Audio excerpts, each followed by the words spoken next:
Cette question, je vais commencer par une citation d'Antonin Artaud dans ses cahiers que tu cites toi-même. Oui. Mes dessins ne sont pas des dessins, mais des documents. Il faut les regarder et comprendre ce qu'il y a dedans. C'est intéressant et c'est pour ça que je vais te poser une question sur les rapports entre l'image et le texte. Je trouve, et je te l'ai déjà dit, que tu écris très bien sur ton travail et que quand on te lit, on rentre bien dans ton œuvre et que ceci sans du tout l'amoindrir. Je trouve que tu évoques très très bien dans tes textes. Mais par contre, ce n'est pas toujours le cas. C'est loin d'être toujours le cas quand des individus parlent aussi bien de leur œuvre ou parlent de l'œuvre de quelqu'un, d'un artiste.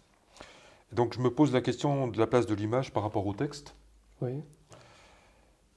Faut-il une explication à l'image, au risque d'en tuer la force symbolique, ou bien l'image dit-elle plus, voire mieux, que le texte? Bien sûr, oui. Personne ne rêve en texte. C'est-à-dire que l'image, c'est vraiment ce qui nourrit l'inconscient collectif, bien évidemment. Oui, c'est plus important pour moi. Et on voit, par exemple, une perte de la force de l'art dès que l'écriture est arrivée, forcément, puisqu'on démultiplie les informations. Bien sûr. Hein? Mais ce que j'aime faire, par exemple dans mon travail, je réintègre souvent des textes érotiques, voire obscènes, parce que justement, ça fait appel à deux zones différentes du cerveau. Donc les deux sont importants pour moi. Les deux sont importants. Oui, bien sûr. Oui.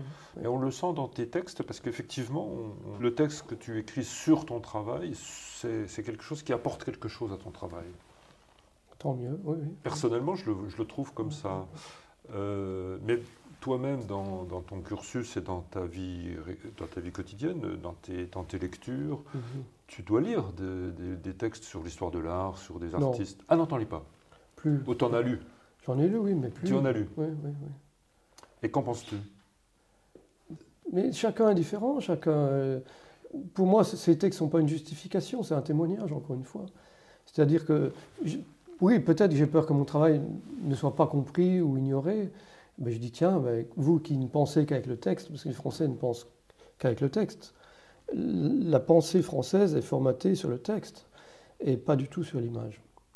On le voit, il y a très peu de peintres français importants. On les compte sur le doigt d'une main. Aujourd'hui? Aujourd'hui, mais dans l'histoire. La plupart étaient des gens italiens, peu importe. Bon, il y a quoi? Il y a Matisse, il y a quelques-uns. Oui, ok, mais Picasso, excuse-moi, il est espagnol. Non, mais il ne faut pas se foutre de la gueule du monde. Non, mais les gens ont se approprié les artistes qui sont venus crever de faim au début du XXe siècle en France, mais ces gens-là étaient des immigrés. Poliakov, Soutine. Poliakov, oui, tu comprends? C'est le nom que je cherchais l'autre jour voilà. quand je parlais d'un artiste. Oui, tu comprends. Tous ces gens-là, ils sont venus. Je me pose la question pourquoi ils sont venus en France. Fuck the French, c'est trop dur. Ils quelque part, ils l'ont souvent expliqué. Oui, ils l'ont expliqué, voilà. Bien sûr, mais peut-être qu'il y avait une dynamique à cette époque-là. Je pense que c'était la même sorte que dynamique qu'il y avait à New York quand j'y étais, et sans doute qu'il n'y ait plus maintenant. Il y a des villes comme ça qui attirent les artistes à une époque donnée. À un moment donné, c'était Venise ou peu importe, Amsterdam. Bon. Oui. Ce qu'il y a d'intéressant, me semble-t-il, dans ce rapport de l'image, du texte à l'image, c'est que finalement les artistes, ils ont peu écrit sur leur œuvre, les grands artistes. Mais si tu es grand, tu n'as pas besoin d'écrire. Voilà, bien sûr. Peut-être que je ne suis pas assez grand. Ce que je veux dire, c'est que j'étais l'autre jour à une exposition, au vernissage, entre guillemets, d'une exposition d'art contemporain à Belfort, dans le cadre du festival Libre Regard, etc. Bon, c'était une installation, performance. J'ai absolument, pour moi, ça m'a laissé totalement indifférent. Et j'ai lu le texte de présentation, et ce texte était lui-même incompréhensible. C'était un jargon. Oui, bien sûr, oui. C'était un jargon. Ouais, mais là, on sort du sujet, c'est qu'on parle de l'art contemporain français. Ah oui, non, mais je veux dire, là, en l'occurrence, le texte parlait de l'œuvre. Oui. Mais il aurait fallu une explication du texte. Mais non, mais il n'y a pas d'explication. C'est une immense mystification, l'art contemporain. C'est une mystification, c'est du jargon, oui.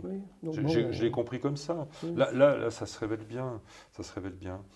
Mais donc finalement, parce que finalement, dans les entretiens qu'on mène, Oui, on cherche quelque part peut-être aussi à percer à jour quelque chose de l'œuvre. Tu comprends ce que je veux dire? Par la parole. oui, bien sûr. Oui, Oui, mais oui. faut parler des choses. Moi, je suis On pas peut du en- tout contre. Oui, Non, non, oui. non, non, bien sûr, bien sûr. Non, mais je trouve que tu en parles bien, justement, c'est ça qui est intéressant. Mais par nécessité. Parce que l'autre jour, il y avait Julian Schnabel qui parlait sur France Inter d'une exposition qu'il avait à Paris. Et il me dit, c'est pas à moi d'expliquer mon travail, mais son travail est montré dans tous les musées, dans toutes les grosses galeries mondiales. Donc il y a des gens qui font ce travail-là pour lui. Moi, personne ne fait ce travail-là pour moi. Et j'aime le faire. C'est un respect par rapport à mon travail de savoir l'expliquer. D'accord, d'accord. Hein. C'est Oui, pas oui. que mon travail soit insuffisant. C'est-à-dire que j'ai... Oui, c'est pas un supplément à ton travail. Non, il se trouve que parfois, par exemple, pendant 2 années, j'ai pas pu travailler, j'avais pas l'argent pour produire des œuvres d'art. Ouais, c'est ce que tu dis. Et ben, je me suis mis à écrire mon texte des influences, par exemple. Ouais. Voilà. Ah oui, d'accord. Ouais. Ouais. Mais pour moi, les deux sont importants parce que on peut pas avoir un seul cerveau ou lobotomisé. Moi, souvent, je vois mes contemporains, j'ai l'impression qu'ils sont complètement lobotomisés. Ouais, Ils d'accord. utilisent qu'une partie de leur... Justement, la partie rationnelle, qui est le cerveau gauche, et le cerveau droit, plus féminin, ils n'utilisent pas ça du tout. L'intuition, la joie, ça disparaît. Le désir, Le désir, voilà. Oui. bien sûr. Bien sûr. Oui, oui. D'accord, mais je trouve qu'effectivement, tu manies bien les deux. Merci. Et c'est important, c'est important. Oui, oui. C'est important d'aller effectivement sur ton site, voir tes écrits, etc. C'est vraiment vrai. très important. Oui, Ouais, ouais, c'est vrai. D'accord, merci Ado pour cette question. ezeya ahayena arasedena sodenada arasedena ya ahayena